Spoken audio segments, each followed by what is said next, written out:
The air on the diplomatic level of the spire tasted of nothing. It was a vacuum of sensory input, scrubbed clean of pheromones, dust, and life by overzealous filtration systems designed to accommodate 300 different species, none of whom could agree on what constituted a pleasant smell. To Vesper, it tasted like boredom. She stood on the observation balcony, her hands gripping the railing with enough force to dent the molecularly reinforced alloy. Though she was careful not to, below her, the great concourse teemed with the galactic elite. From this height, they looked less like dignitaries and more like a buffet. There were the Galarans, gelatinous and trembling, who looked like walking aspics. There were the Krell, herd creatures who moved in synchronized panic. And there were the Avari, boasting hollow bones and bright plumage, preening as if their feathers could protect them from an erratic airlock cycle. Vesper sighed, a sound that started deep in her chest and rumbled like a subterranean engine. The gravity here was 0.6 standard. It was offensive. Every step she took required a conscious override of her muscular memory. If she walked naturally, she would launch herself into the ceiling. If she ran, she would likely punch a hole through the hull. She was forced to move with a gliding, deliberate slowness that felt less like walking and more like a parody of ballet. Ambassador Vesper. The voice came from behind her. It was her administrative assistant, a nervous creature named Pliant, from a species that had evolved to look like a stack of wet napkins. Pliant was vibrating. He was always vibrating. "What is it?" Vesper asked, not turning around. Her ears, pointed and sensitive enough to hear a heartbeat across a crowded room, swiveled backward. The candidates are ready for the security position." Vesper closed her eyes. "Is this truly necessary? I told the High Council that the poisoning attempt was a misunderstanding. The cyanide added a delightful almond finish to the dessert. I have not had a meal that spicy since I left Valoria." "The Council insists, Ambassador," Pliant squeaked. "They are concerned, not for your safety, strictly speaking, but for the diplomatic fallout if you were to reciprocate violently against an assassin. If I wanted them dead, Pliant, they would be dead before they poured the wine." Vesper turned, her silver hair catching the artificial light. Her golden eyes narrowed. "Fine. Send them to Conference Room B. I will conduct the interviews." She pushed off the railing, drifting slightly in the weak gravity before her magnetic boots caught the deck. She hated this place. She hated the fragility of it. She was an apex predator, the product of a world with 2.5 standard gravity and an ecosystem that actively tried to murder its inhabitants every hour of the day. Here, she felt like a tiger trapped in a nursery made of spun glass. Conference Room B was a sterile white box. Vesper sat behind a desk that looked too small for her, tapping a claw against the datapad. The first candidate was a crustacean from the Gliese belt. He was massive, covered in chitinous armor that gleamed under the lights. He took up half the room. "I am Gorlak," the being boomed. "I have served as a shock trooper for 12 cycles." Vesper stood up. She did not speak. She simply walked around the desk. Her movement was liquid, a predator stalking through tall grass. She circled Gorlak. She could smell his scent changing. It went from musk to the sharp, acrid tang of fear. She leaned in close to his ear, her voice dropping to a subsonic purr. "If an assassin strikes, Gorlak, will you shield me? Or will your instinct to retreat into that thick shell of yours take over?" She snapped her teeth, a sharp, distinct click right next to his auditory receptor. Gorlak flinched. It was a massive, clattering flinch that nearly knocked over a chair. "Next," Vesper said, returning to her seat. The second candidate was a multi-limbed arachnid who specialized in web traps. He fainted when Vesper asked him how he planned to restrain her if she went into a blood rage. The third was a cybernetic organism that malfunctioned because its threat assessment subroutines got stuck in a loop trying to categorize Vesper as a diplomat or a Class 5 biological hazard. "Are there any others?" Vesper asked, rubbing her temples. "Or shall I tell Counselor Solon that the galaxy is simply too cowardly to employ me?" One more, Plant said from the safety of the doorway. A late applicant, a new species, recently admitted to the protectorate status. Send it in. Let us get this over with. The door slid open. The creature that walked in was unimpressive. It was a biped, standing perhaps 6 feet tall. It had no exoskeleton, no fur to protect against the cold, no claws. Its skin was a soft, pale beige that looked like it would tear if it brushed against a rough wall. It wore a simple gray suit that fit poorly around the shoulders. It walked into the room, not with a swagger, nor with a skulk, but with a simple, rhythmic gait. "Caleb," the creature said. It stopped 3 paces from the desk. Applying for the close protection detail, Vesper looked at the datapad. Species human, homeworld Terra, gravity point 98 standard. She looked up at him. "You are from a low-gravity world. You have no natural armor. Your species has barely discovered faster-than-light travel. Tell me, human, are you lost? The janitorial interviews are on deck 4. Caleb did not blink. His eyes were dark, almost black, and they held absolutely nothing.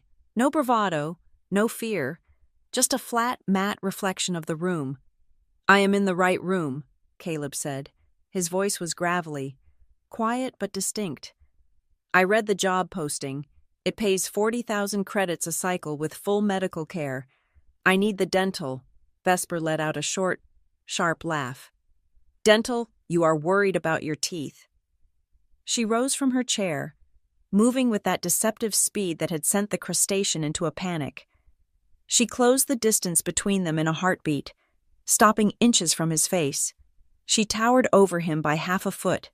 She smiled, peeling back her lips to reveal rows of serrated, translucent fangs that could shear through bone.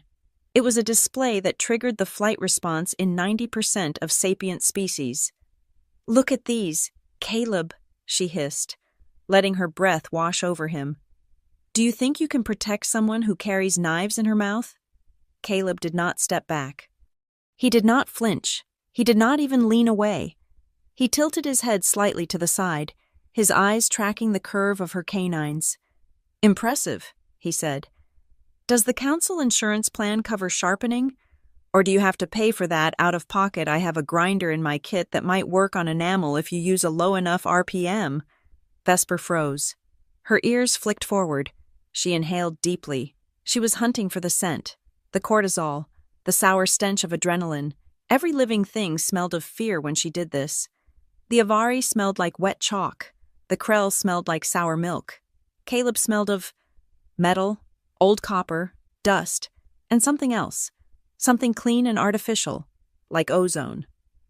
"You are not afraid," Vesper stated, pulling back slightly. "Should I be?" Caleb asked. "You are the client. Generally, clients do not eat the staff. It is bad for retention rates." Vesper listened to his heart. It was slow, agonizingly slow. Thump, thump, thump, 50 beats per minute.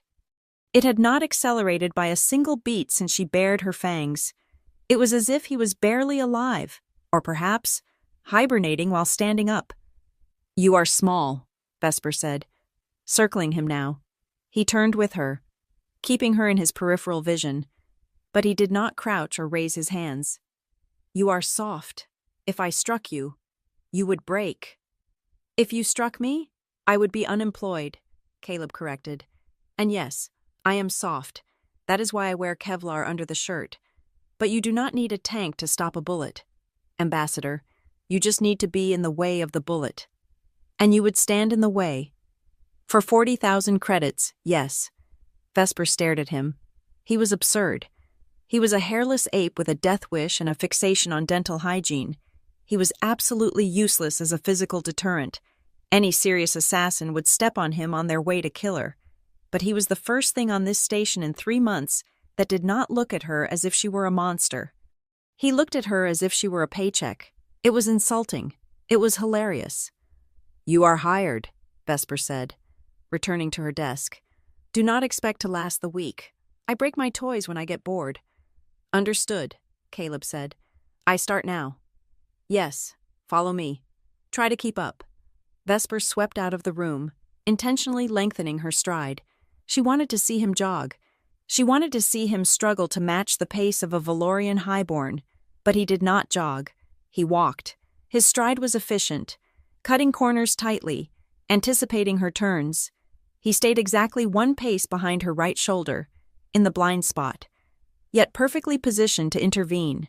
They walked through the maintenance corridors toward the diplomatic suites. Vesper preferred these halls. They were taller, less cluttered with decorative nonsense.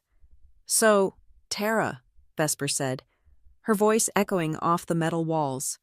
"I have heard little of it. A garden world, I presume soft rains, gentle winds? Is that why you are so squishy?" "Something like that," Caleb said. "Valoria is a forge," Vesper continued, her tone boastful. "The wind speeds average 100 kilometers an hour. The rains are acidic enough to etch glass. We evolve or we die. That is why I am strong. That is why I am solitary. We do not hear. Herds are for food." "Sounds brisk," Caleb commented. "Brisk," Vesper snorted. "It is a crucible. I once hunted a razor beast for 3 days across the obsidian flats. It had claws the length of your arm. I killed it with nothing but a spear and my own rage." "Did you keep the hide?" Caleb asked. Vesper paused. "What?" "The hide. Razor beast. Sounds durable. If it resists acid rain and obsidian shards, it would make excellent lining for industrial blast furnaces. Did you tan it?" Vesper stopped walking and turned to stare at him. "I drank its heart's blood to absorb its strength. I did not turn it into a pair of work gloves. You Philistine." "Waste of resources," Caleb muttered, though not quietly enough. "Could have made a fortune on the export market." Vesper opened her mouth to berate him, to explain the spiritual significance of the hunt, but a sound from above stopped her. It was a groan, the groan of metal under stress. Vesper looked up. 20 feet above them, a massive illumination rig, a cluster of heavy plasteel and glass, designed to mimic sunlight, was shuddering. One of the support bolts had sheared. Gravity might be low, but mass was mass. The rig weighed at least 500 kilograms. It snapped. Vesper's instincts screamed, "Catch it!" She was strong enough. Her bones were dense. Her muscles were hydraulic pistons. She planted her feet, bending her knees, raising her hands to catch the falling debris and roar in triumph. She felt a hand on her chest. It was not a strike. It was a shove, precise and calculated, applied to her center of gravity. It did not hurt, but it threw her off balance. "Move," Caleb said. He did not shout. He did not scream. He simply applied force. Vesper stumbled backward 2 steps. Crash! The illumination rig slammed into the deck plate exactly where she had been standing. Shards of glass exploded outward like shrapnel. Dust billowed. The floor plates buckled under the impact. Vesper stood in the cloud of dust, blinking. Her hands were still half raised. If she had tried to catch it, the jagged edges of the glass would have shredded her palms. She would have held the weight. Yes, but she would have been blinded by the shattered debris. She looked at Caleb. He was standing just outside the impact zone. He brushed a piece of glass off his shoulder as if it were dandruff. He did not look at her. He did not rush to her side to ask if she was injured. He did not hyperventilate. He stepped forward, pulled a multi-tool from his belt, and knelt beside the wreckage. He shone a small light on the sheared bolt that was still hanging from the ceiling support. "Substandard alloy," Caleb murmured, tapping the metal.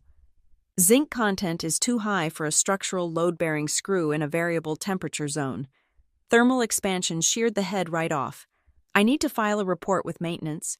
This is negligent." Vesper lowered her hands. Her heart was beating fast, the thrill of near violence. But Caleb's heart, she focused. Thump, thump, thump. 52 beats per minute. A slight elevation. 2 beats. He had just watched half a ton of metal crash within inches of his client, and his heart rate had increased by the equivalent of a mild yawn. "You pushed me," Vesper said. Her voice was quiet. Caleb looked up, squinting against the dust. "Trajectory analysis. If you caught it, the glass housing would have shattered in your face. Eye injuries take weeks to heal. Stepping back took 0.5 seconds and cost 0 credits in medical bills. Efficient. I could have handled it, Vesper growled, her pride stinging. I am not a porcelain doll. I know, Caleb said, standing up and wiping grease on his trousers. But my job is to make sure you do not have to handle it. If you are handling it, I am not working. He tapped his earpiece. Maintenance, this is Security Detail 4. We have a structural failure in Corridor 7 Alpha. Send a cleanup drone and a structural engineer, and bring the Class 4 bolts, not the cheap ones. Vesper watched him. He looked like a maintenance worker. He smelled like a machine shop. He moved with the economy of a robot. How did you know? Vesper asked. About the bolts. About thermal expansion? You have been at the station for 24 hours. Caleb shrugged. I read the schematics. The schematics? The technical blueprints of the spire. 42,000 pages. I skimmed them last night. The heating ducts run adjacent to this corridor, causing temperature fluctuations. The original contractors cut costs on the fasteners in Sector 7 to 9. It was in the audit footnotes on page 30,004. Vesper stared at him. You read 40,000 pages of technical manuals. In one night? I do not sleep much, Caleb said. And the fiction selection in the library was poor. He looked at her, his dark eyes scanning her form. You have glass dust in your hair. Silver on silver. Hard to see. He reached out. Vesper tensed. No one touched her. To touch a Valorian was to invite death. It was an act of aggression or intimacy, and nothing in between. Caleb reached up and plucked a long, jagged shard of glass from her hair, just inches from her ear. He held it up, inspecting the edge. Sharp, he noted. Do not step on it. He tossed the shard onto the pile of wreckage and turned back to the corridor. We are going to be late for the reception, Ambassador, and I believe the route through Sector 8 has better structural integrity. Vesper stood there for a moment, stunned. The adrenaline was fading, replaced by a strange, confusing warmth in her chest. It was not affection. It was certainly not attractive. He was a bald-skinned, tiny, fragile thing. It was relief. For the first time since she boarded this cursed station, someone else was watching the shadows. Someone else was calculating the risks. She looked at his back as he waited patiently for her. He looked so small against the vast metal ribs of the station. Human, Vesper said, stepping over the wreckage. Caleb, he corrected. Caleb. She tested the name. It sounded soft. If you ever push me again without permission, I will bite your hand off. Noted, Caleb said, not turning around. If you bite my hand off, the paperwork will be excruciating. Please do not. We shall see. Vesper fell into step beside him. She glanced at him out of the corner of her eye. He was looking at the ceiling, scanning the other light fixtures, his mind likely calculating load limits and sheer strength. He was not a warrior. He was not a hunter. He was something else entirely. Something boring and practical and strangely comforting. About that razor beast, Caleb said after a moment of silence. You said you used a spear. Was it a monofilament tip or a kinetic impact driver? It was a piece of sharpened ironwood, Vesper said haughtily. Caleb made a low whistling sound. Low-tech, high risk. You possess a very high risk tolerance, Ambassador. It is called bravery.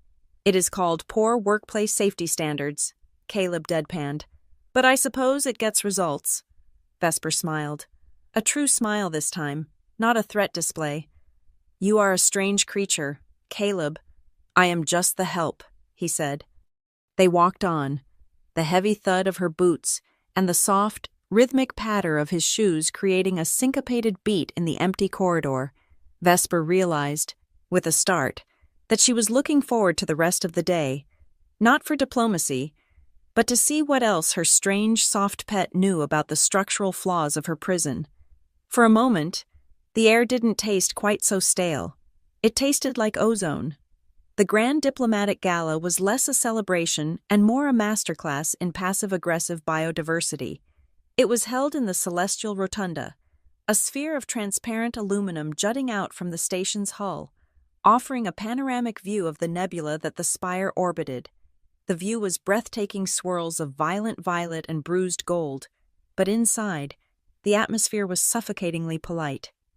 Vesper stood near a pillar of faux marble, radiating a tangible field of discomfort. She wore the traditional formal attire of a Valorian highborn, a sleek, midnight blue bodysuit that left her arms and upper back bare. This was not for allure.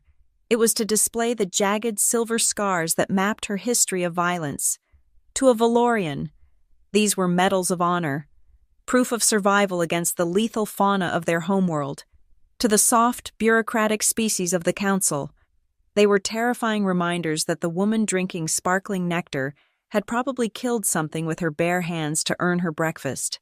A 5-meter buffer zone had naturally formed around her. The Krell delegates shuffled nervously if she so much as shifted her weight, and the gelatinous Gellerans wobbled in the opposite direction whenever she looked at them. "You look like you are plotting a murder," a gravelly voice murmured at her elbow. Vesper didn't turn. "I am always plotting murder. Caleb, it is a coping mechanism. Currently, I am debating whether to eviscerate the waiter or the string quartet. The music is atrociously off-key." Caleb stood beside her, blending into the background with an uncanny ability that bordered on invisibility. He wore a tuxedo that fit him surprisingly well, though he looked less like a diplomat and more like an accountant who had accidentally wandered into a gladiatorial arena. He held a plate of hors d'oeuvres, inspecting a dollop of gray paste on a cracker with the suspicion of a bomb disposal technician. "It is algae paste," Caleb noted, sniffing it. "Reconstituted, flavored with synthetic salt, and dyed gray to look sophisticated. They call it nebula caviar. It tastes like wet cardboard that dreamed of the ocean. Why are you eating it?" "Calories are calories," Caleb said, popping the entire thing into his mouth. He chewed methodically. "Besides, if I get food poisoning, I get 3 days of paid sick leave. I have done the math. It is a solid investment." Vesper snorted, a sound that made a nearby Avari delegate drop his monocle. "You are absurd. Look at them. Caleb, they preen and posture, speaking of peace and cooperation, yet they isolate anyone who can actually ensure it. They are terrified of teeth." "They are prey animals, Vesper," Caleb said, his voice low. "Prey survives by being paranoid. You cannot blame the rabbit for fearing the wolf, even if the wolf is wearing a very nice dress." "I am not a wolf," Vesper muttered. "I am a diplomat." "You are a diplomat who has a documented kill count of 43 lethal predators. To them, the distinction is academic." Before Vesper could retort, the crowd parted. It wasn't the fearful scattering that Vesper induced. It was the respectful, obsequious parting of the Red Sea for a prophet. High Counselor Solon approached. Solon was an Avari, a bird-like species with hollow bones and iridescent feathers that shimmered in the artificial light. He was tall, delicate, and projected an air of supreme moral superiority. He did not walk, he glided, his magnetic shoes barely touching the floor. "Ambassador Vesper," Solon chirped, his voice a melodic trill that Vesper found grating. "How striking you look this evening. Your scars are particularly visible. A bold choice for a peace summit." Vesper inclined her head the bare minimum required by protocol. "Honesty is the foundation of diplomacy. Counselor, I do not hide who I am. My scars are my history." "Indeed," Solon smiled, his beak clicking softly. "Though some might argue that a history of violence is best left in the past, we are discussing the new zoning regulations for the Outer Rim territories tonight. There is a growing sentiment that species with aggressive biological imperatives should be restricted to their home systems, for the safety of the wider community. Of course." It was a threat wrapped in velvet. Solon was talking about segregation, containment. He wanted to box the Valorians in, cut them off from trade and travel, leaving them to rot on their death world. Vesper felt her claws itching to extend. Her muscles coiled. She wanted to snap his fragile neck. It would be so easy, a flick of the wrist. "That sounds like a complex debate," Caleb said. Solon blinked. his black bead-like eyes shifting to the small beige creature standing in Vesper's shadow. He looked at Caleb as one might look at a smudge on a pristine window. "And you are?" Solon asked. "Caleb," he said. "Security consultant." "Ah, the human?" Solon let out a musical laugh. "I have heard of your species, recently descended from the trees. I understand it must be overwhelming for you. Being surrounded by civilized elders, do try not to touch anything important. We would hate for you to accidentally break a treaty because you were looking for fleas." Vesper snarled. It was a low subsonic vibration, but it was there. She stepped forward, but Caleb did not move. He simply took a sip of his water. "Actually, counselor," Caleb said, his tone flat and bored, "I was just admiring your plumage. The iridescence on your secondary crest feathers is remarkable. It indicates high testosterone levels, usually associated with mating displays. Are you molting? I noticed a bald patch near your left ear canal. Stress, perhaps? Or a parasite?" Solon stiffened. His feathers puffed up involuntarily, a clear sign of agitation. His hand flew to his left ear. I am in perfect health." Solon stammered, his melodic voice cracking. "How dare you implies—" "Just an observation," Caleb interrupted. "In my experience, parasites thrive in high-altitude environments. You might want to get that checked. Meiotes can burrow into the auditory nerve and cause hallucinations. It would explain the zoning proposal. Only a hallucinating mind would think isolating the galaxy's most efficient protectors is a good idea." Solon's beak opened and closed silently. He glared at Caleb, then at Vesper, before turning on his heel with a huff of indignation. "We will discuss this later, Ambassador, when you have taught your pet some manners." He glided away, his entourage trailing behind him like a comet's tail. Vesper watched him go, then looked down at Caleb. "He does not have a bald patch." "He does now," Caleb said. "Psychosomatic itching. Watch." 50 feet away, Solon was subtly scratching behind his left ear. Vesper let out a breath she didn't know she was holding. "You are dangerous. Caleb." "He was lying, by the way," Caleb murmured, his eyes scanning the room, no longer looking at Solon but tracking the exits. When he said, "safety of the wider community," his left wing twitched, microtremor, and his pupil dilation was asymmetrical. He does not care about safety. He is brokering a deal with the mining guild. If he locks Valoria out of the outer rim, the guild gets exclusive rights to the asteroid belts near your system. Vesper stared at him. "You saw all that?" "I notice things. It is my job." Caleb set his empty glass on a passing tray. "Speaking of noticing things, do you see the waiters near the east airlock?" Vesper looked. 3 servers were standing by the service entrance. They were tall, wearing the standard uniform, but they were not serving drinks. They were standing perfectly still, watching the room. "What about them?" "Their shoes," Caleb said. "Standard issue service footwear has a soft sole for noise reduction. Those 3 are wearing heavy-duty magnetic combat boots painted black to look like dress shoes. And they are heavy. Look at how they distribute their weight." Vesper narrowed her eyes. Now that he mentioned it, the posture was wrong. Too rigid. Too alert. "Mercenaries," Vesper whispered, her body tensing. "Professionals," Caleb corrected, "and the string quartet stopped playing 30 seconds ago." The silence hit Vesper like a physical blow.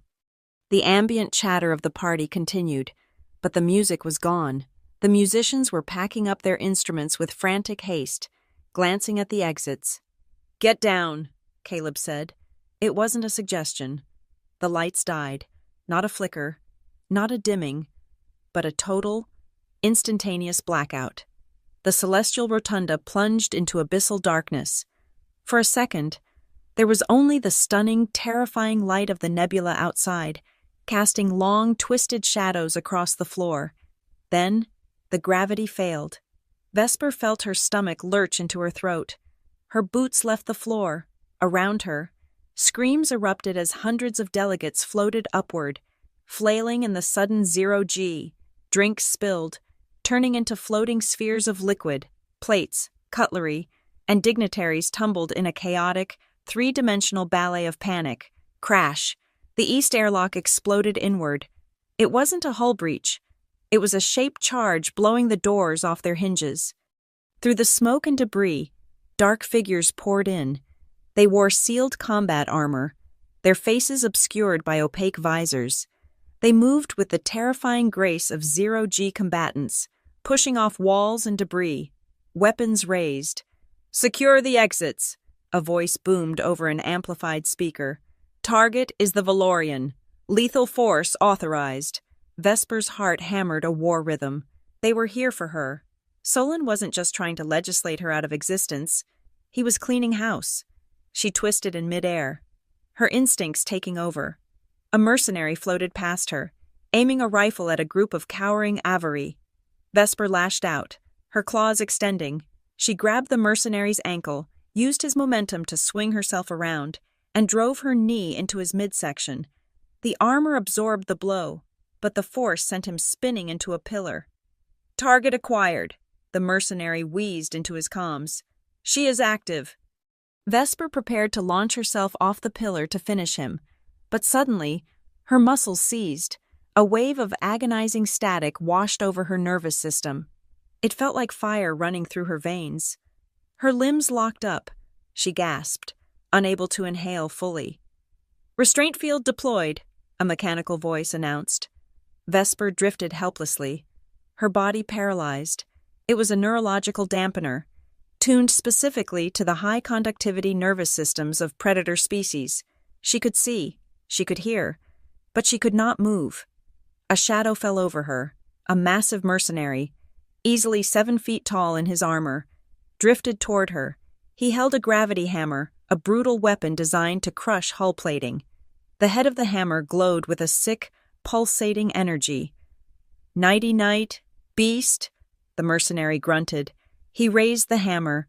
Vesper watched the weapon rise. She could not dodge. She could not fight. She was going to die floating in the dark, surrounded by cowards. The hammer began its descent. Then, something slammed into the floor. Clang. It was a heavy metallic sound, utterly out of place in the silent drift of zero-G. The mercenary paused, confused. He looked down. Caleb was standing on the floor. He was not floating. He was not flailing. He was standing, knees bent, anchored to the deck. He had activated the magnetic locks in his boot standard issue for human industrial workers, apparently also present in his dress shoes. "Hey," Caleb said. The mercenary looked at him. "What the—" Caleb moved. He didn't leap. He stepped. He pivoted on one locked heel, generating torque that should have been impossible in this environment. He reached up and grabbed the handle of the gravity hammer, right below the mercenary's grip. "That is government property," Caleb said. He twisted. The mercenary, floating and anchorless, had no leverage. Caleb, bolted to the floor, had all of it. He used the mercenary's own mass against him, whipping the massive armored figure down toward the deck like a wet towel. Crunch. The mercenary slammed into the floor plates, the impact shattering his visor. Caleb didn't hesitate. He ripped the gravity hammer from the stunned soldier's grip. "Let her go," Caleb said to the room at large. 3 more mercenaries turned toward him. They opened fire. Plasma bolts seared through the air, glowing angry red. Caleb didn't dodge, he couldn't, not with his boots locked. Instead, he dropped into a crouch, pulling the unconscious mercenary's body up as a shield. Thwip, hiss, thwip, hiss. The plasma rounds impacted the armored corpse, boiling the plating but failing to penetrate. "Flanking," one of the attackers shouted. "Get the human." Caleb reached into his jacket pocket and pulled out a handful of ball bearings. No, they were decorative marbles from the flower arrangements. He deactivated his left boot. He kicked off the floor, pivoting on his right foot, and hurled the marbles with the velocity of a major league pitcher. In zero-G, a thrown object doesn't drop. It travels in a straight line forever until it hits something. Ping, crack, ping. One marble shattered the sensor array on a mercenary's helmet. Another struck a throat seal. The third missed, ricocheting off the wall and hitting a Gelleran. who wobbled indignantly. The mercenary with the broken sensor array flailed. Blind, Caleb reactivated his left boot. Locking himself down again, he swung the gravity hammer. He didn't swing it like a warrior. He swung it like a demolitionist knocking down a wall. It was an ugly, brutal, efficient arc. The hammer connected with the nearest mercenary's knee. The joint bent backward with a sickening snap. The soldier screamed, the sound cutting through the chaos. Vesper watched, wide-eyed, her paralysis slowly fading as the restraint field source carried by the first mercenary was damaged. Caleb was not fighting. He was working. He didn't flow. He didn't dance. He checked angles. He managed to recoil. He used the environment. A mercenary tried to fly over him. Caleb simply reached up, grabbed the man's air hose, and yanked. The hose snapped.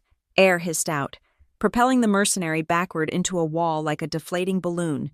It was terrifying. It was the most beautiful thing Vesper had ever seen. "Clear left," Caleb muttered to himself. 2 targets right, 1 suppressor. A plasma shot grazed him. It struck his shoulder, burning through the tuxedo jacket and the Kevlar vest underneath. The smell of burnt fabric and cauterized flesh filled the air. Vesper tried to scream his name. Caleb didn't even grunt. He glanced at his shoulder, registered the damage, and dismissed it. No shock, no hesitation. His heart rate, Vesper realized with a jolt of horror, had probably barely broken 80. He deactivated both boots. He launched himself across the room, becoming a missile. He collided with the mercenary who had shot him. They tumbled through the air. A tangle of limbs. Caleb didn't try to punch through the armor. He jammed his thumb into the soft seal of the neck joint, finding the pressure point. Then he grabbed the mercenary's helmet and slammed it repeatedly against the floating marble pillar. Thud, thud, thud. The visor cracked. The mercenary went limp. Caleb pushed off the pillar, drifting back toward Vesper. He grabbed her harness and activated his mag boots as he hit the floor, anchoring them both. "Can you move?" he asked, his voice calm, as if asking if she wanted a refill on her drink. Fingers," Vesper gasped, the paralysis receding to a tingling numbness. "Legs. Numb. Good enough," Caleb said. "We are leaving. The others." Vesper looked at the terrified delegates floating in the dark. "Security is 2 minutes out," Caleb said, checking his watch. "These guys know it. They failed the primary objective. They are going to cut their losses." "How do you know?" "Because," Caleb pointed to the leader of the mercenaries, who was tapping a device on his wrist. "That is a shaped breaching charge timer. They are going to blow the support struts to cover their escape, collapse the rotunda." Vesper's blood ran cold. "We have to stop them." "No," Caleb said, hoisting her arm over his uninjured shoulder. "We have to survive. I am not paid enough to save the Avari." "Caleb." "Walk. Vesper. Now." He dragged her. Vesper stumbled, her legs feeling like jelly. But the gravity generated by Caleb's boots kept them grounded. They moved toward the service exit behind the bar. The mercenary leader saw them. He raised his rifle. Caleb didn't slow down. He didn't take cover. He simply threw the gravity hammer. It was a Hail Mary pass. The hammer spun end over end across the room. It didn't hit the mercenary. It hit the floating serving tray of drinks hovering right next to him. The tray exploded. A cloud of sticky, golden nectar and glass shards enveloped the mercenary. The liquid coated his visor. He flailed, trying to wipe it off. "Sticky," Caleb noted. "High sugar content. Hard to clean." They reached the service door. Caleb punched the release code. How did he know the service code, and the door hissed open? He shoved Vesper through, then followed, slamming the manual lock. He pulled a small canister from his belt hairspray and a lighter. He sprayed the locking mechanism and ignited it. The metal heated up, expanding and jamming the lock. "That will hold for 30 seconds, Caleb said. "Move!" They ran down the narrow service corridor. The floor here was grated metal, smelling of oil and recycled air. The gravity was stable. Boom! The station shuddered. The charges in the rotunda had detonated. Vesper nearly fell. But Caleb held her up. His grip was iron. "They blew it," Vesper whispered, horror dawning on her. Those people.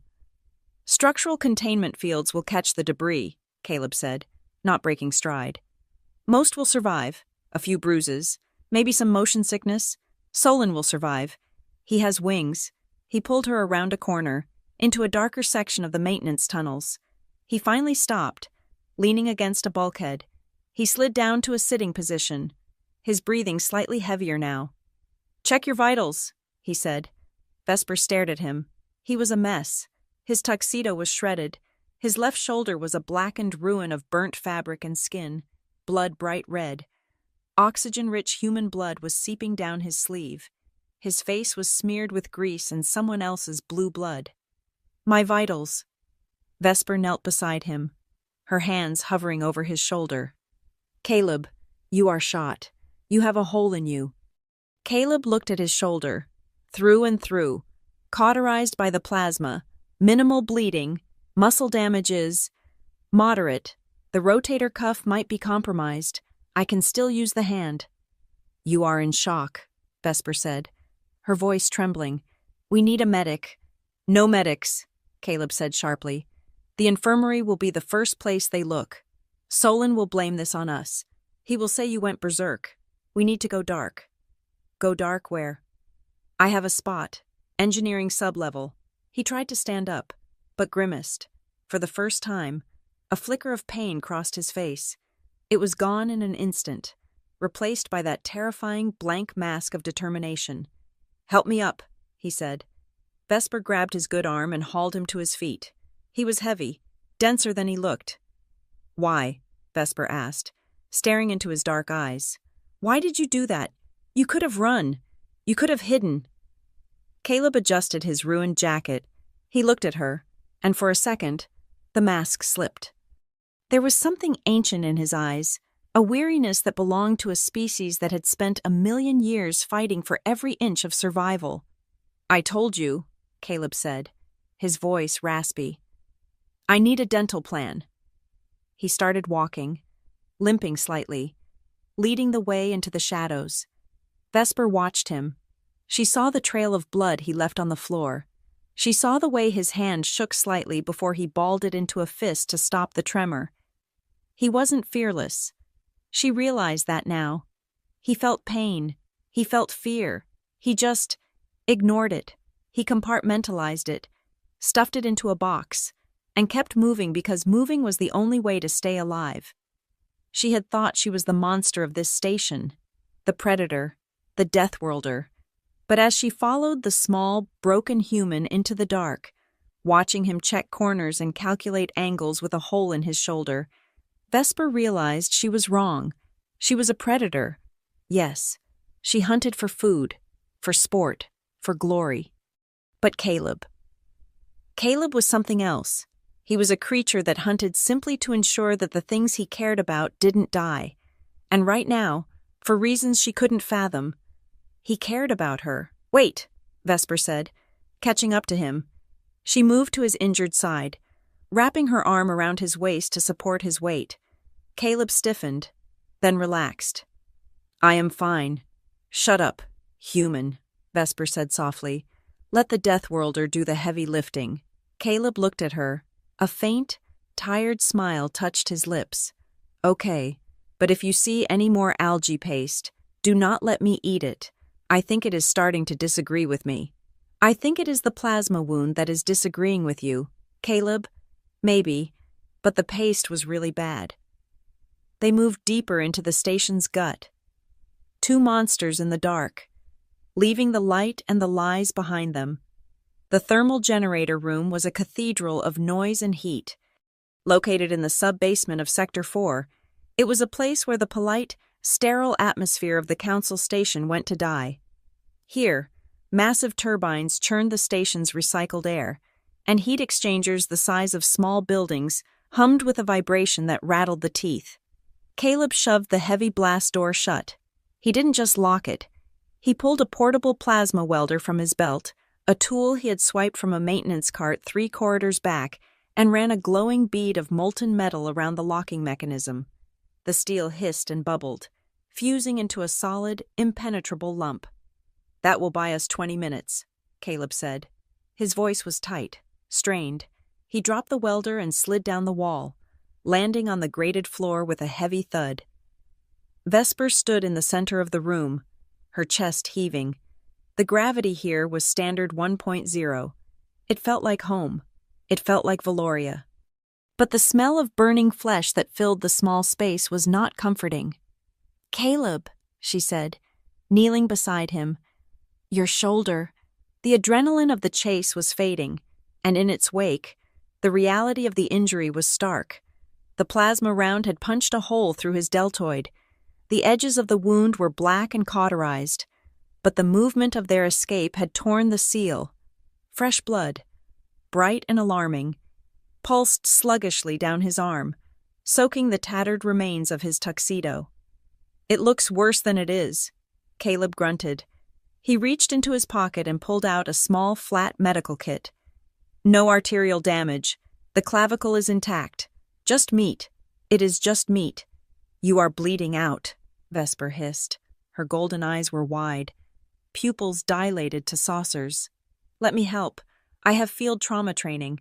"No offense, Ambassador," Caleb said, his hands shaking slightly as he opened the kit. "But your field trauma training involves cauterizing wounds with a hot knife or applying moss. I need precision." He produced a syringe of local anesthetic and jammed it into the meat of his shoulder without a flinch. Vesper watched, horrified and fascinated, as his face went slack for a second, a mask of controlled agony. Then, he pulled out a curved needle and a spool of biothread. "You are going to—" "You cannot reach that angle," Vesper protested. "Watch me." Caleb bit down on a piece of rubber tubing from the kit. With his good hand, he began to drive the needle through his own skin. It was brutal. It was primitive. It was the most impressive thing Vesper had ever seen. He didn't look like a prey animal tending a wound. He looked like a mechanic patching a leaky pipe. He grunted with each pass of the needle, sweat beading on his forehead, mixing with the grime and blood. Vesper reached out, her hand hovering over his. "Let me tie the knot. At least—" "You have only one working hand, you stubborn ape." Caleb paused. He looked at her, his eyes glassy with pain but sharp with focus. He spat out the rubber tubing. "Okay, tie it, tight, double hitch." Vesper's claws, lethal enough to disembowel a groxbeast, moved with surprising delicacy. She took the slippery thread and tied the knot, pulling the edges of the wound together. She felt the heat radiating off him. He was burning up. "There," she whispered, snipping the thread with a flick of her claw. "It is closed." Caleb leaned his head back against the wall, closing his eyes. "Thanks. Now I just need 5 minutes. My metabolism needs to catch up." Vesper sat back on her heels, studying him. The silence of the room was heavy, broken only by the rhythmic thrum of the generators. "You lied," Vesper said quietly. Caleb didn't open his eyes. "I lie about a lot of things. You will have to be more specific." "The file," Vesper said. "The council database. It says, Terra is a .98 gravity world. It says humans are a Category 2 cooperative species. It says you evolved in a temperate climate with minimal predation." She reached out and placed her hand on his uninjured arm. She squeezed, testing the density of the muscle beneath the skin. It was hard as rock. "I am a Valorian," Vesper continued. "My bone density is 3 times the galactic average. When you tackled me in the ballroom, when you anchored us against the recoil, you did not break. A Category 2 species would have shattered under the torque you generated." Caleb opened one eye. It was dark, bottomless, and filled with a strange amusement. "Category 2 is a nice label. It gets us invited to parties. It gets us trade deals." "What are you really?" Vesper demanded. Caleb sighed. He sat up straighter, wincing as his shoulder protested. "Terra is a death world. Vesper, Class 4, variable gravity zones depending on altitude, but surface average is heavy. The atmosphere is 21% oxygen, 78% nitrogen, and 1% screw you. We have weather patterns that can strip flesh from bone. We have dormant supervolcanoes. We have bacteria that evolve faster than our immune systems, and yet we survive. Why lie? Vesper asked. Why hide your strength? Because we wanted to see the stars, Caleb said simply. We looked up at the sky and we saw the council. We saw a galaxy full of delicate, polite, terrified species. If we had shown up as we are aggressive, durable, packed with adrenaline and spite, you would have quarantined us. You would have nuked us from orbit just to be safe. So, we lied. We sent our softest diplomats. We smiled. We said, "Hello, we are helpful. We like trade. Please do not mind the scars." Persistence hunters, Vesper murmured, recalling the term he had used earlier. That is our evolutionary niche. Caleb nodded. We are not the strongest. A gorilla can crush me. We are not the fastest. A cheetah can leave me in the dust. But we do not stop. We hunt by walking. We walk after the prey until it collapses from exhaustion. We track it for days, weeks. We recover from injuries that would kill other animals and we keep coming. That is what we are. Vesper. We are the horror movie monster that walks slowly but always catches up. Vesper looked at the man, the monster sitting before her. The pieces fell into place. The slow heartbeat, the lack of fear. It wasn't that he didn't feel fear. It was that his biology was designed to process it as fuel. She reached out again, this time intentionally. Her hand, large and silver-skinned, traced the line of his jaw, then moved down to his chest. The shirt was torn open, revealing a map of scar tissue. There was a jagged line across his ribs, a circular burn mark near his sternum. "Where did you get this one?" she asked, touching a white ridge on his collarbone. "Construction accident," Caleb lied. Then he caught her eye. "Fine. Shrapnel from a plasma grenade. Mining dispute on Mars. And this," her claw rested over his heart. "Ex-wife," Caleb deadpanned. Vesper let out a laugh, a sharp bark of sound. "You are impossible." She ran her hand down his arm, marveling at the texture of him. He was warm, so incredibly warm, high metabolic output. He was a furnace wrapped in soft skin. "You are the only thing on this station I cannot break," Vesper whispered. It was a confession. "For 3 months, I have walked on eggshells. I have retracted my claws. I whispered when I wanted to roar. I was afraid that if I moved too fast, if I hugged someone too hard, I would crush them. I was so lonely."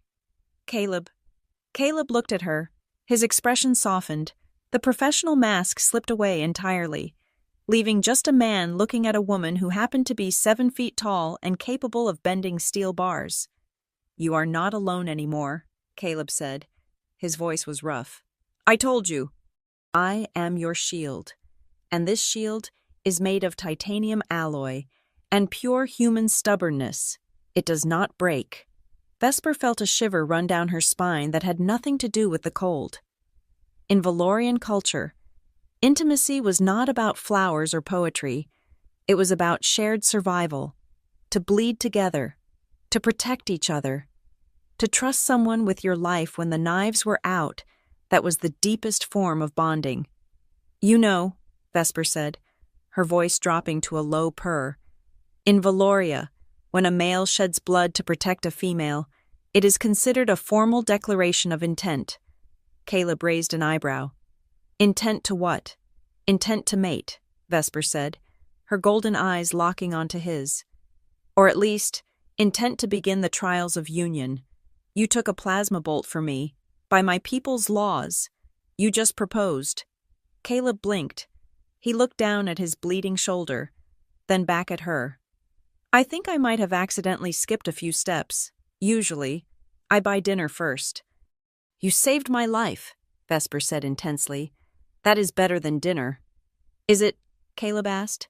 "Have you tried the steak at Mario's on Deck 6? It is really good." Vesper leaned in, her face inches from his. She could smell the iron in his blood, the salt on his skin. It was intoxicating. "You are deflecting with humor. It is a defense mechanism." "It is working," Caleb murmured. because if you keep looking at me like that, I am going to forget that there are 20 mercenaries trying to kill us, and I am going to do something very unprofessional. We are off the clock, Vesper whispered. She closed the distance. It wasn't a human kiss, soft and tentative. It was a Valorian press of foreheads, a sharing of breath, a grounding of two predators finding their anchor in the storm. She let her forehead rest against his. She could feel his pulse.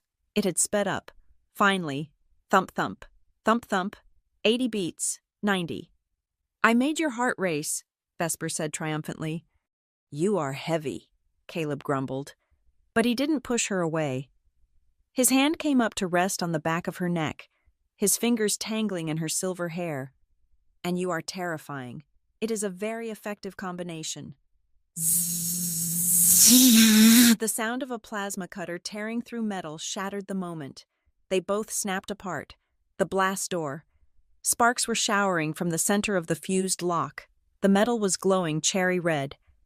They found us, Vesper said, her voice shifting instantly from lover to warrior. They are cutting through. Fast, Caleb noted, checking his watch. They brought the heavy industrial cutters. We have maybe 3 minutes before they breach. He groaned as he pushed himself to his feet. The moment of intimacy was packed away, stored in a mental box marked, for later. He was back on the job. He looked around the room. It was a storage closet for the engineering team. Shelves were lined with industrial solvents, cleaning fluids, spare parts, and batteries.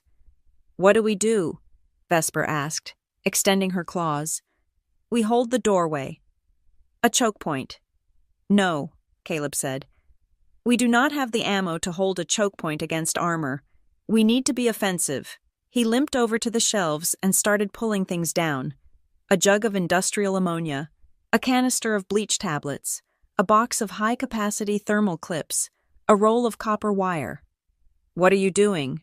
Vesper asked. Chemistry, Caleb said. He grabbed an empty plastic bottle and started pouring the ammonia into it. High Counselor Solon thinks we are trapped. He thinks we are scared. He forgot one thing. What? He forgot that humans invented warfare before we invented the wheel. Caleb crushed the bleach tablets into a fine powder using the handle of his multi-tool. We are really, really good at destroying things. He looked at Vesper. Hand me those thermal clips. And that roll of duct tape. Vesper handed him the items. You are making a bomb. I am making several bombs, Caleb corrected.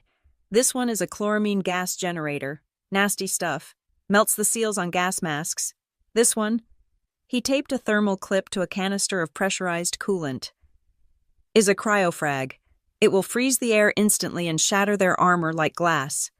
Vesper watched him work. His hands, though shaking slightly from pain, moved with a terrifying familiarity. He stripped wires, connected fuses, and mixed volatile chemicals with the casual ease of someone making a sandwich. Is this normal? Vesper asked. For your species to look at a cleaning closet and see an armory, we are resourceful people, Caleb said, tapping the final wire on the cryobomb. Give a human a stick and a rock, and he will make a hammer. Give him a cleaning closet and a bad attitude, and he will commit a war crime. He handed her 2 of the improvised devices. Do not shake these. And definitely do not drop them until you mean to. The door glowed brighter. A line of molten metal appeared, slicing downwards. They are almost through, Caleb said. He picked up a heavy length of pipe and hefted it, testing the balance. When that door falls, I am going to toss the gas. You throw the cryofrag low, then we run. Run where? Into them, Caleb grinned. It was a sharp, dangerous grin that showed too many teeth. We are done hiding. We are going to hunt. Vesper looked at the bomb in her hand, then at the man beside her. She felt a surge of pride so fierce it almost knocked her over. You really are a Deathworlder, she said admiringly. I told you, Caleb said, moving to the side of the door frame. Never bet against the species that decided space travel was a good idea by sitting on top of thousands of tons of explosives. Only if we survive this, Vesper said, taking her position on the other side of the door. I expect a proper date, with food. And no algae paste. Deal, Caleb said. Get ready. The plasma cutter finished its arc. The heavy steel door groaned, the hinges melting. With a deafening clang, the door fell inward, hitting the floor with a cloud of steam and smoke. Through the haze, Vesper saw the silhouettes of mercenaries, at least 6 of them in the corridor, weapons raised. Knock, knock, Caleb shouted. He pulled the pin on his gas generator and tossed it into the corridor. Vesper followed suit, rolling the cryofrag across the floor like a bowling ball. Fire in the hole, the chemicals mixed, the thermal clip overloaded. Boom! The corridor erupted in a cloud of white, freezing mist and yellow, choking gas. Screams of confusion and pain echoed instantly. Now! Caleb roared. He didn't look injured anymore. He didn't look like a diplomat's bodyguard. He looked like the apex predator of a world that tried to kill him every single day. Vesper roared back a true, full-throated Valorian war cry that shook the pipes in the ceiling. Together, they charged into the smoke.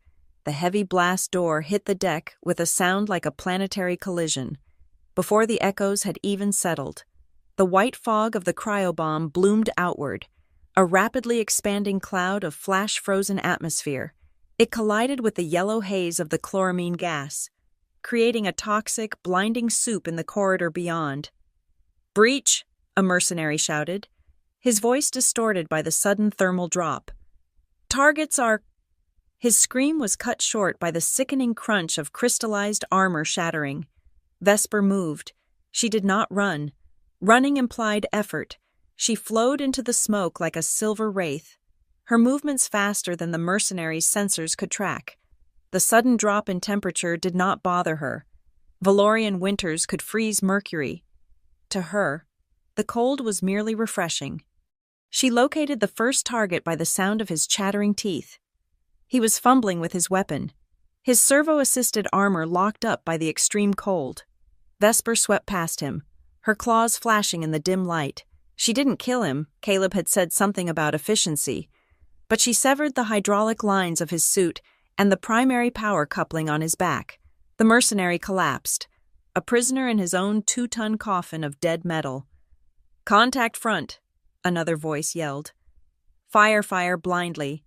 Plasma bolts sizzled through the smoke, burning hot orange streaks in the chemical fog. Caleb stepped out of the thermal generator room. He wasn't holding a standard weapon.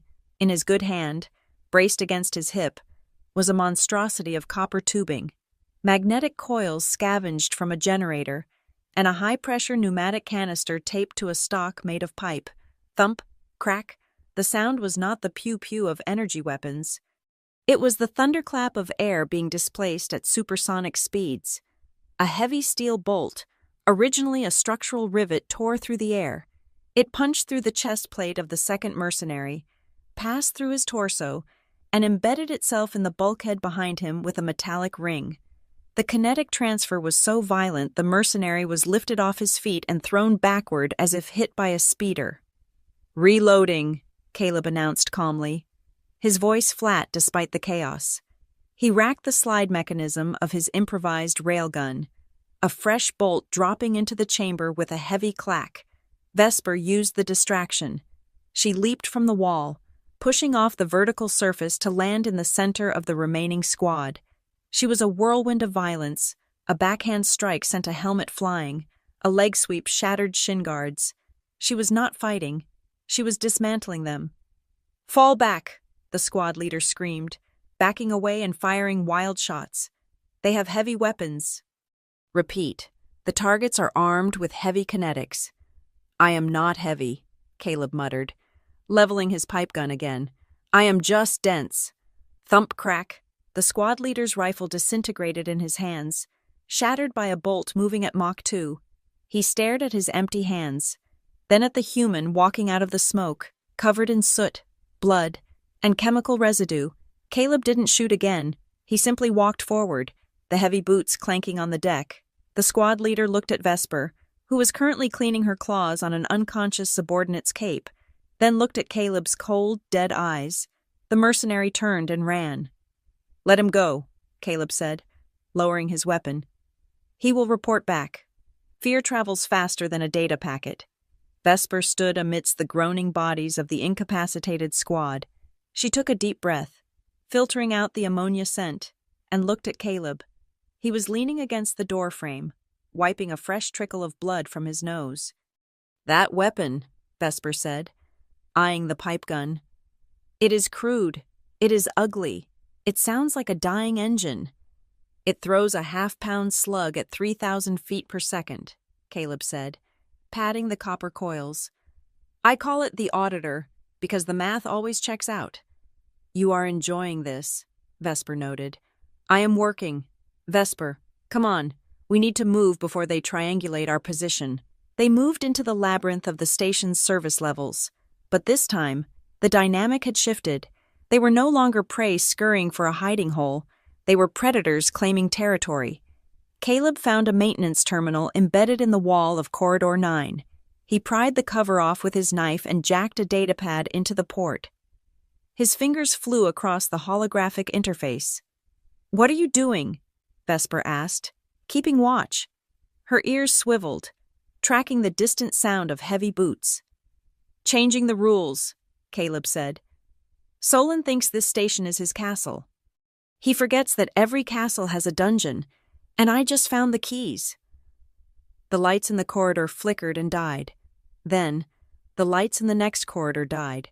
Within 10 seconds, the entire Sector 4 was plunged into absolute darkness, not the soft, ambient dimness of a romantic evening, but the heavy, suffocating blackness of a tomb. "Can you see?" Caleb asked. Vesper's pupils expanded instantly, the typetum lucidum layer in her eyes catching the faintest stray photons. The world shifted into grayscale, sharp and clear. "Perfectly, like a moonless night in Valoria." "Good," Caleb said. He pulled a chunky handheld device from his belt, a thermal imager he had swiped from the engineering closet. He held it up to his eye. "I am seeing heat signatures. We have 2 squads moving in from the north and south. They are using flashlights. Amateurs. What is the plan?" "We heard them," Caleb said. "I will drop the atmospheric pressure in Corridor Beta. It will pop their ears and make them dizzy. They will flush into Corridor Gamma to escape." "And what is in Corridor Gamma?" Vesper asked, a predatory grin spreading across her face. "You," Caleb said. The hunt began. It was less of a battle and more of a systematic deconstruction of the station's security forces. Caleb played the station like an instrument. He opened steam vents to separate partners. He triggered gravity fluctuations that sent mercenaries stumbling into walls. He looped audio feeds to make them hear footsteps behind them when no one was there. And whenever they panicked, whenever they broke formation, Vesper was there. She struck from the ceiling, from the vents, from the shadows. She didn't need to kill. A broken arm here, a concussion there. She was a silver nightmare that vanished before they could aim. In Corridor Gamma, a squad of 4 elite shock troopers was inching forward, their helmet lights cutting frantic beams through the dark. "Stay together." Their leader whispered. "Watch the vents." Caleb, watching from a gantry 20 feet above, tapped a command on his datapad. The magnetic seals on the floor plates disengaged. The floor dropped 3 inches, not enough to hurt them, but enough to make them stumble. As they flailed, Vesper dropped. She landed in the center of the formation. She didn't roar. She didn't hiss.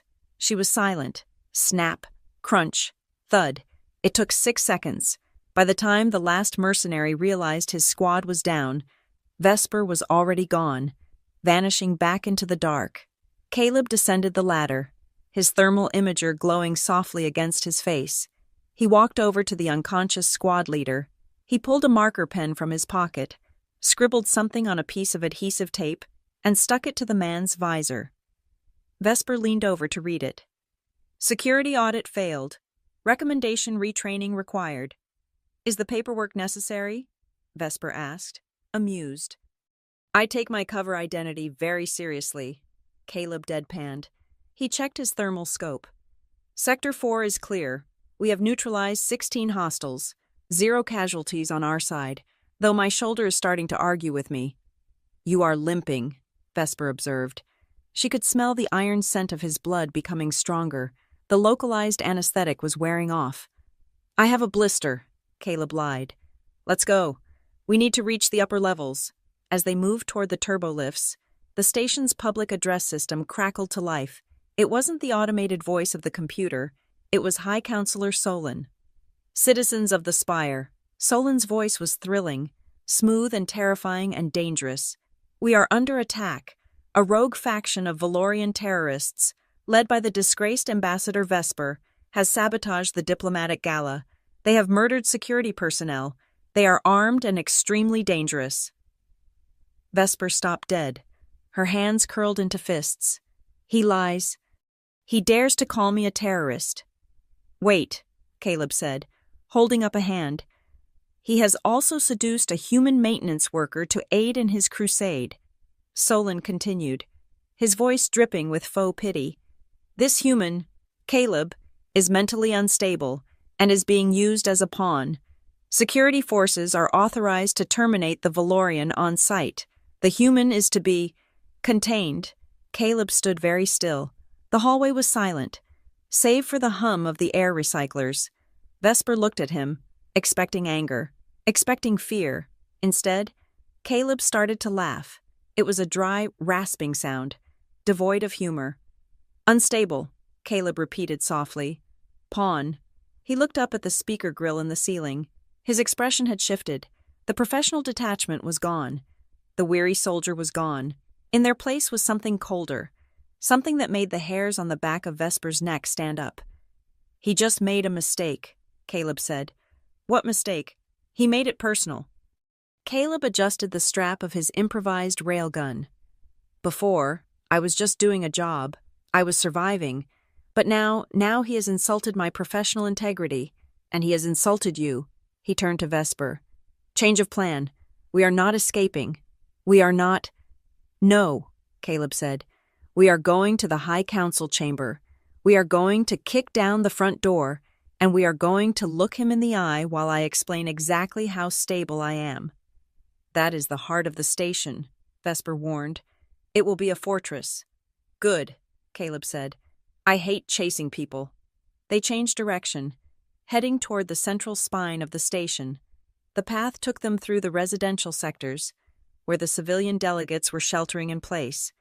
As they turned a corner into the Promenade of Unity, a wide avenue lined with statues of peace, they found the path blocked. The explosion in the gala had caused structural damage to the floors above. A massive support beam, made of composite steel and concrete, had collapsed across the promenade, sealing off the exit. Underneath the beam, trapped in a small pocket of space, were 5 civilians. They were Avari Solon's own people. They were huddled together, dust coating their iridescent feathers, chirping in terror. "Please," one of them cried out, seeing Vesper. "Do not eat us. We are barely a mouthful." Vesper bristled. "I do not eat sentient beings, you ignorant plucked chicken." "They are stuck," Caleb assessed, ignoring the insult. "The beam has buckled the floor plates. If it shifts, it crushes them." "We can go around," Vesper said, looking at the tactical situation. "The maintenance vents—" "No time," Caleb said. "And if we leave them, the structural integrity will fail in 10 minutes. They die." He walked up to the beam. It was massive, easily 2 tons of dead weight. "Caleb," Vesper said warningly, "you are injured. Your shoulder is held together by thread and stubbornness. You cannot lift that." "I do not need to lift it," Caleb said, wedging himself under the edge of the beam. "I just need to tilt it. Lever action. Basic physics." "Basic physics says you will snap your spine." Caleb ignored her. He planted his feet. He took a deep breath, hyper-oxygenating his blood. He bent his knees. "Get them out," Caleb grunted. "When I say go—" "Caleb, no, go." Caleb pushed. A primal roar tore from his throat, a sound that did not belong to a civilized species. It was the sound of a primate challenging gravity. The muscles in his neck were corded like steel cables. His good arms strained, veins bulging, while his injured shoulder screamed in protest. Fresh blood soaked through the bandage, dripping onto the floor. The beam groaned. It shifted. 1 inch. 2 inches, a foot. "Move!" Vesper shouted at Avari. "Move or die!" Terrified by the roaring human and the shouting predator, the Avari scrambled. They crawled out from the gap, feathers flying, tumbling over each other to get clear. Caleb's face turned a violent shade of red. His teeth were gritted so hard, Vesper thought they might shatter. He held the weight of a collapsing building on his back. The last Avari scrambled clear. Caleb let go. The beam slammed down with a deafening crash, pulverizing the stone floor where the civilians had been seconds ago. Caleb collapsed to his knees, gasping for air. He spat a glob of blood onto the deck. Vesper was at his side instantly. "You idiot! You absolute, suicidal idiot!" She grabbed his face, forcing him to look at her. His nose was bleeding freely now, a sign of extreme exertion and pressure. His skin was gray. Did they get out?" Caleb wheezed. Vesper looked up. The 5 Avari were standing a few meters away, huddled together. But they weren't running. They were staring. They were staring at the small, broken human who had just crushed his own body to save them. They were staring at the monster Vesper who was cradling him with terrified tenderness. One of the Avari, a young female, stepped forward. She looked at Solon's face on the nearby propaganda screen, still ranting about terrorists, and then at the bleeding human. You saved us," the Avari chirped softly. "Counselor Solon said you were monsters." Vesper looked at the bird creature, her golden eyes fierce. "Solon speaks from a high tower. He does not know what it means to bleed for another." She helped Caleb stand. He swayed, his legs trembling, but he locked his knees and stayed upright. "We need to go," Caleb whispered. I am burning fuel I do not have." "Vesper." "Lean on me," Vesper commanded. She took his weight, wrapping her arm around his waist. She turned to the Avari. "Go to the lower levels. Tell the others what you saw. Tell them the monsters are the only ones holding up the ceiling." The Avari nodded, bowing deeply, a gesture of respect usually reserved for high counselors, and fled. "That was good PR," Caleb mumbled as they limped forward. "We should hire a marketing team." "Shut up." "Caleb?" "No, really. Deathworlders. We crush rocks, not people. It has a ring to it." They moved slower now. The path to the council chamber was a gauntlet of pain. Caleb was deteriorating. The adrenaline that had sustained him was turning into a toxic crash. His limp was pronounced. He was dragging his left foot, but he didn't stop. "Why?" Vesper asked softly as they trudged up the grand staircase, leaving bloody footprints on the velvet carpet. "Why do you keep moving? You are dying, Caleb." "Not dying," Caleb rasped. "Just depreciating, and I keep moving because the job isn't done." "The job?" "I promised." Caleb looked at her, his vision blurring. "I promised I would keep you safe. I promised I would be your shield. A shield does not clock out because it is tired." Vesper felt a lump in her throat that was harder than any gemstone. She realized then that this wasn't just biology. It wasn't just being a persistence hunter. It went well. It was a spirit so indomitable that it bullied the flesh into compliance. They reached the top of the stairs. Before them stood the massive double doors of the High Council chamber. They were made of ornate, reinforced timber from the oldest forests of the Avari homeworld, banded with gold and platinum. 2 guards stood there, elite station security. They saw Vesper, the towering predator with claws extended. They saw Caleb, the blood-soaked human with a pipe gun and eyes like a graveyard. The guards looked at each other. They looked at the heavy weapons in their hands. Then they looked at Caleb again. Caleb didn't raise his weapon. He just stared at them and stepped forward. The guards stepped aside. They lowered their weapons and opened the doors. They didn't want to be in the way of whatever that was. "Thank you," Caleb muttered politely as he passed them. The doors swung open. Inside, the High Council was in session. Hundreds of delegates turned to look. High Counselor Solon stood at the podium. Mid-sentence, his wings spread in a gesture of triumph. He froze. Vesper walked in. her head high. Supporting the human who looked like he had crawled out of a meat grinder, they stopped in the center of the room. The silence was absolute. Caleb let go of Vesper. He swayed, then planted his feet wide to steady himself. He took a deep, rattling breath. He wiped the blood from his nose with the back of his hand, smearing it across his cheek like war paint. He looked up at Solon, who was perched high above on the podium. "Counselor," Caleb said. His voice wasn't loud, but in the acoustic perfection of the chamber, it carried to every corner. It sounded like grinding stones. "I believe we have a meeting," Solon sputtered, his feathers ruffling. "Guards, seize them. Kill them." No one moved. The guards at the door remained outside. The delegates in the room were paralyzed by the sheer, raw presence of the two intruders. "You are trespassing," Solon screeched, losing his melodic composure. "You are terrorists. You are filth." "We are witnesses," Vesper said, her voice ringing out like a bell. "And we are here to testify." Caleb reached into his pocket. Solon flinched. Expecting a weapon, Caleb pulled out a crumpled, blood-stained piece of paper, the maintenance report he had tried to file in Part 1. "Also," Caleb said, unfolding the paper with shaking hands, "I have a complaint regarding the structural bolts in Sector 7, and I am really, really unhappy about the dental plan." He dropped the paper on the floor. "Now," Caleb said, looking at the council, "let's talk about the truth." Vesper stepped forward, placing herself slightly in front of him, her body shielding his broken form. They stood there, the wolf and the human, facing the galaxy's most powerful liars with nothing but their scars and the truth. And for the first time in the history of the Spire, the galaxy blinked first. The double doors of the High Council chamber did not simply open. They parted like the curtains of a stage, revealing the final, bloody act of a tragedy. Vesper stood tall, though her legs trembled with the aftershocks of adrenaline and exhaustion. Beside her, Caleb looked less like a sentient being and more like a biological disaster that had miraculously learned to walk upright.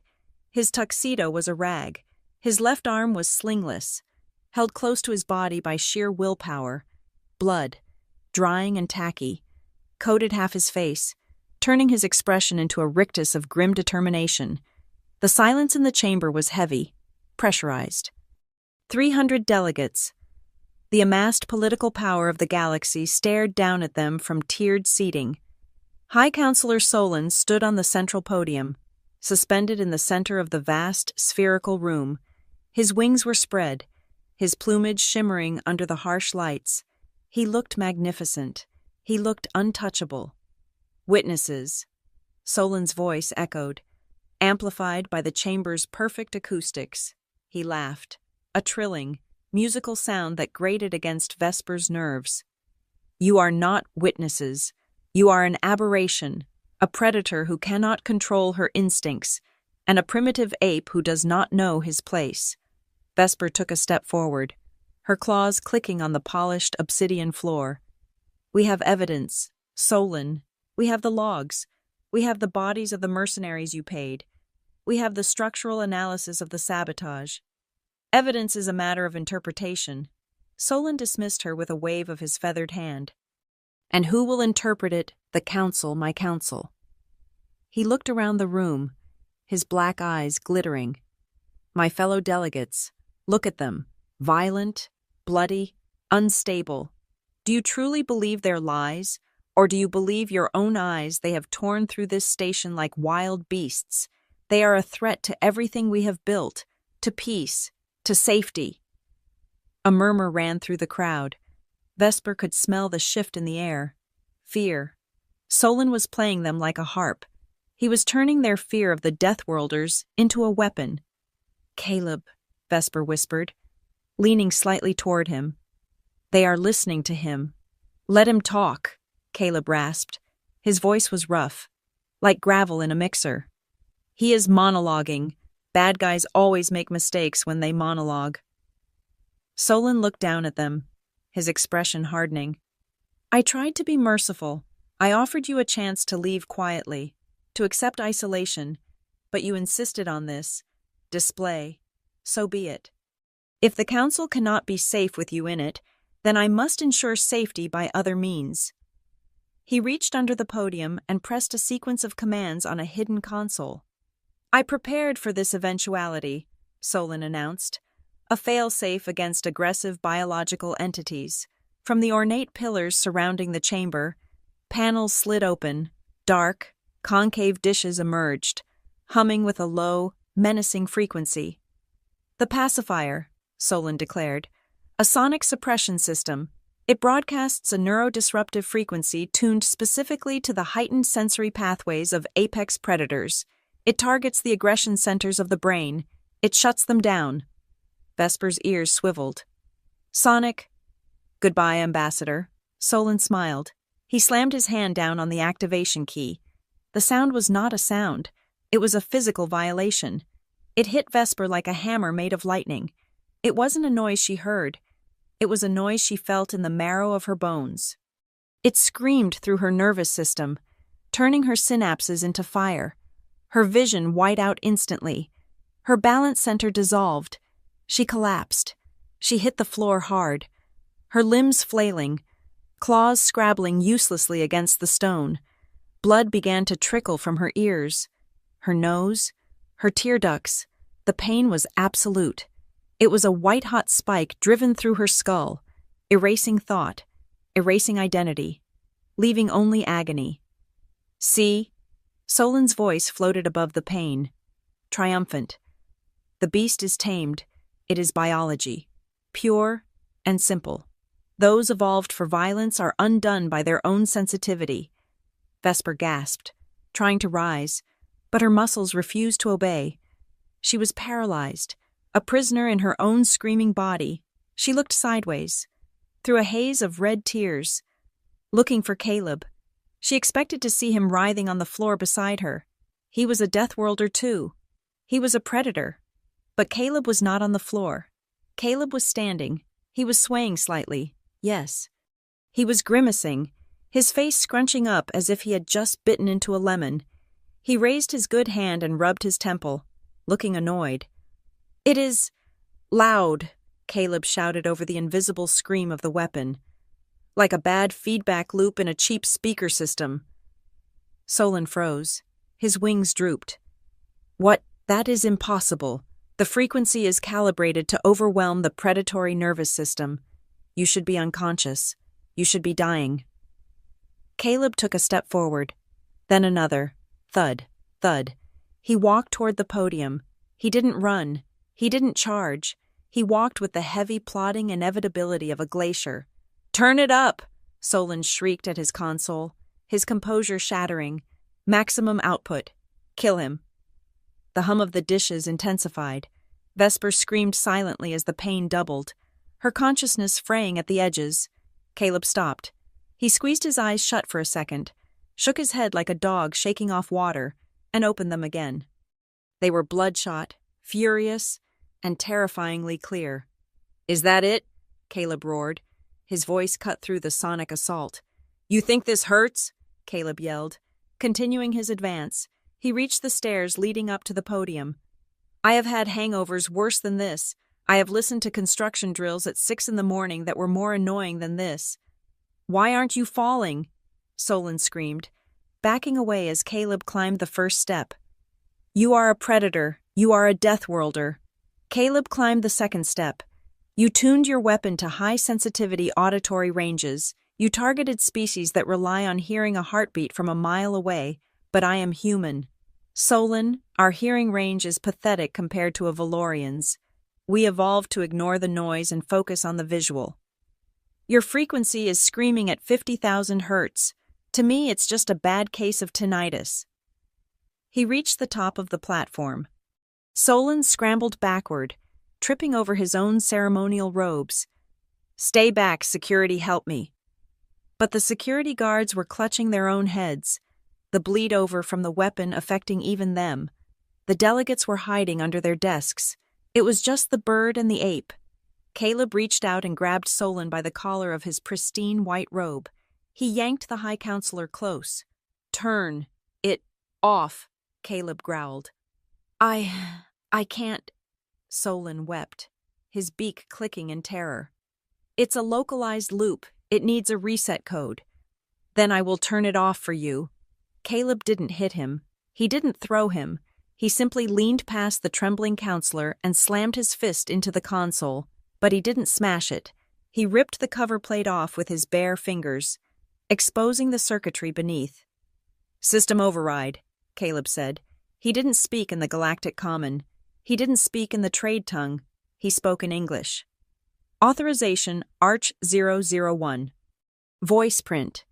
Caleb Thorne, Priority Alpha. The result was instantaneous.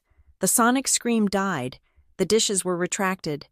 The red alert lights that had been flashing around the room turned a calm, soothing blue. A holographic avatar appeared in the center of the room, a sphere of pure light. Identity confirmed, the station's AI voice said. It wasn't the mechanical, stilted voice they were used to. It was warm, fluid, and deferential. Welcome back, Auditor Thorne. It has been 3,412 cycles since a command authorization was used. How may I serve the architects? Silence, absolute, suffocating silence descended on the High Council chamber. Vesper, the pain fading to a dull throb, pushed herself up to her knees. She stared at Caleb. Solon stared at Caleb. 300 delegates stared at Caleb. Architects, Solon whispered. What? What did it call you? Caleb sighed. He let go of Solon, smoothing down the front of his ruined tuxedo with his one good hand. He looked tired, not just physically tired, but spiritually exhausted. You really didn't read the fine print in the station's founding charter. Did you? Caleb asked softly. It is in the metadata. The station was built 5,000 years ago by the progenitors. The progenitors are a myth, Solon argued. Though his voice lacked conviction, they were a race of giants who vanished. We didn't vanish, Caleb said. He looked out at the council. We just went home. He walked to the edge of the podium. Terra isn't a new discovery, Caleb announced, his voice projecting clearly. Terra is Progenitor Zone 1. We built this station. We built the warp gates. We mapped the safe lanes. He gestured to the room. And then we got bored. We realized that if we stayed, we would conquer you, all of you. It is in our blood. We are persistence hunters. Remember, we do not know how to stop.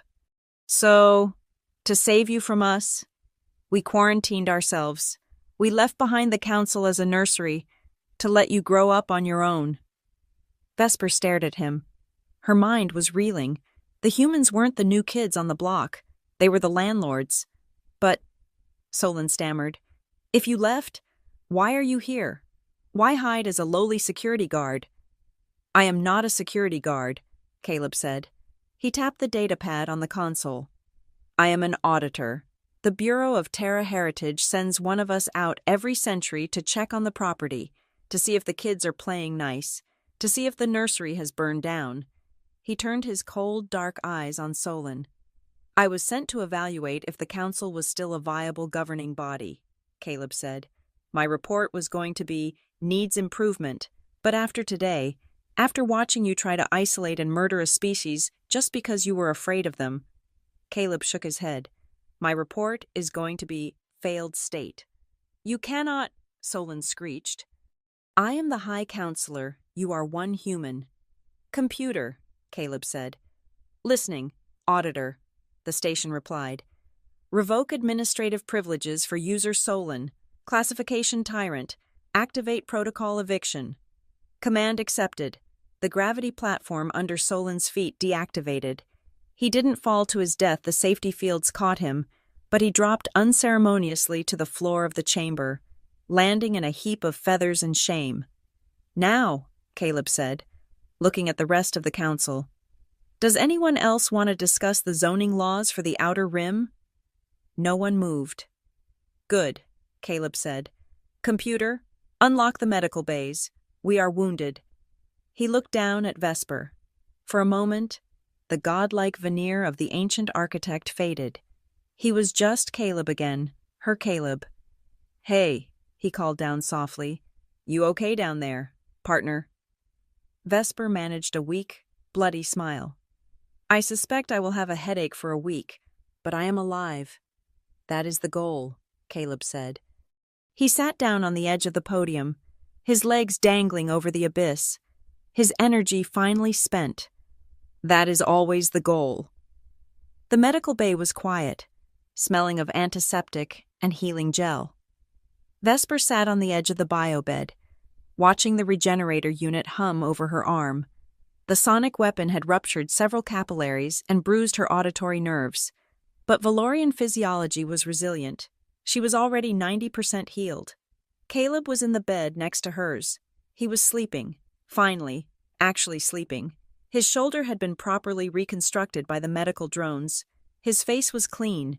Though the bruises were blooming in vivid shades of purple and yellow, he looked peaceful.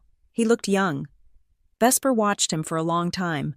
She thought about the lies. She thought about the truth. She thought about the fact that her pet was effectively a member of a species that considered the rest of the galaxy a kindergarten project. His eyes opened. He didn't startle. He just blinked, looked at the ceiling, then turned his head to look at her. "Hey," he croaked. "Hey," Vesper replied. "How long was I out?" 12 hours. The doctor said your body went into a metabolic shutdown to repair the damage. You run very hot. Caleb? Occupational hazard. He sat up, wincing slightly. Is Solon? In custody, Vesper said. The station AI, the Spire, as you call it, has locked him in his quarters. The council is in chaos. They are terrified. They think the humans are going to come back with fleets of warships to punish them. Nah, Caleb rubbed his face. Too much paperwork. Besides, we dismantled the war fleets 2,000 years ago, turned them into hydroponic farms. Vesper stood up and walked over to his bed. She towered over him, blocking out the light. So, she said, crossing her arms, you are an auditor, a progenitor, an architect. I am just Caleb, he said. You own this station. Technically, the Bureau owns it. I just have the admin password. And what happens now? Vesper asked. Do you fire me? Do you go back to Earth and file your report? Do I go back to Valoria and tell my people that our struggle for recognition was meaningless because the game was rigged from the start? Caleb swung his legs over the side of the bed. He stood up. He was a foot shorter than her, but he didn't feel small anymore. The game wasn't rigged. Vesper, it was just stagnating. He walked to the viewport, looking out at the stars. My report is already filed. I recommended the dissolution of the Council's exclusionary policies. I recommended full integration for Valoria. You will get your trade deals. You will get your respect. And you? Vesper asked. What will the auditor do? Caleb turned to her. He smiled, and it was the same lopsided, tired smile she had fallen for in the maintenance tunnels. The auditor is retiring, he said. I looked at the star charts in the archive. Do you know how much of the galaxy remains unexplored? 60%? The Council was so busy building walls they forgot to look outside. He reached out and took her hand. His skin was warm, solid. I need a pilot, Caleb said. And I need someone who can open jars that are stuck. And I need someone who doesn't panic when things explode. Vesper looked at their joined hands, the silver claws of a predator entwined with the scarred fingers of a builder. Are you offering me a job? Human? She asked, her voice purring with amusement. Because my rates have gone up, I am now the savior of the Council. I am not offering a job, Caleb said. I am offering a partnership, 50-50 split on all discoveries, full dental coverage. And the mission? To see what is out there, Caleb said. To find the things that scare us, and poke them with a stick. Vesper laughed. It was a sound of pure joy. That sounds incredibly dangerous. I know, Caleb grinned. I can't wait. Epilogue. The ship was small, unmarked, and fast. It was a hybrid design, Valorian engines mounted on a human hull. It looked like a knife blade wrapped in chrome. They sat in the cockpit, watching the spire shrink behind them. The station was no longer a prison for Vesper. It was just a point on a map, a memory. The stars ahead were thick and bright, a tapestry of infinite potential. Caleb leaned back in the pilot's chair, his feet resting on the console. He was wearing a new shirt, flannel, rolled up to the elbows. It was hideous. Vesper adored it. "System check," Caleb said. "Engines at 100%, life support's green, navigation, open." "We have no destination," Vesper noted, checking her tactical display. "That is the best part," Caleb said. "We can go anywhere. Left right up the nebula in Sector 9 looks purple. I like purple." "Purple is a warning color in nature," Vesper admonished. "It usually means poison." "Or grapes," Caleb countered. "It could be a nebula made of wine." Vesper shook her head, smiling. She felt lighter than she had in years. The weight of her species' reputation, the weight of the Council's judgment, it was all gone. She looked at Caleb. He was humming a tune, something ancient and rhythmic, drumming his fingers on the controls. "Caleb," she said. "Yeah. You still owe me." Caleb paused. "Owe you, I saved the station. I gave you the access codes to the archive. I deposed a tyrant." "You promised me food," Vesper said sternly. "Real food, not paste.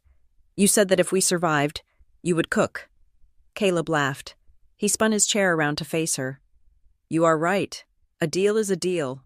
He stood up and headed toward the small galley at the back of the ship. "How do you feel about soup?" he called out. "Soup is acceptable," Vesper said, following him. "Is it a nutrient slurry?" "No," Caleb said, opening a stasis locker and pulling out a bag of dried spices, star anise, cinnamon, cloves, and a packet of rice noodles. "It is called pho. It is from my home region on Terra. It takes 6 hours to brew the broth properly. But since I hacked the pressure cooker, we can do it in 2. 6 hours for soup." Vesper leaned against the doorframe, crossing her arms. "Your species really does have too much time on its hands. It is about patience." "Vesper," Caleb said, measuring out water. "It is about building something complex from simple ingredients. It is about warmth."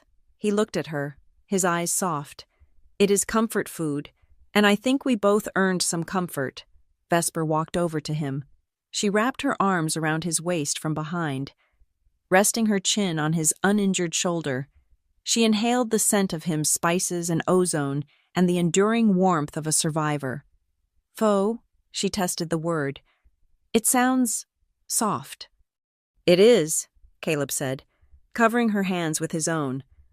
"But it is strong, too, like us." "Like us," Vesper agreed. She looked out the viewport as the stars stretched into lines of light. They were 2 apex predators in a small ship, heading into the unknown. They had no backup, no orders, and no map, but they had each other, and for the first time in her life, Vesper didn't feel the need to extend her claws. 2 hours, Vesper whispered, "but if it is not good, I am eating your portion." "Understood," Caleb smiled. "Computer, engage warp drive." The stars turned to streaks of fire. The ship leaped forward, slicing through the void, carrying the wolf and the architect toward their next adventure. The galaxy was vast, dangerous, and unsuspecting.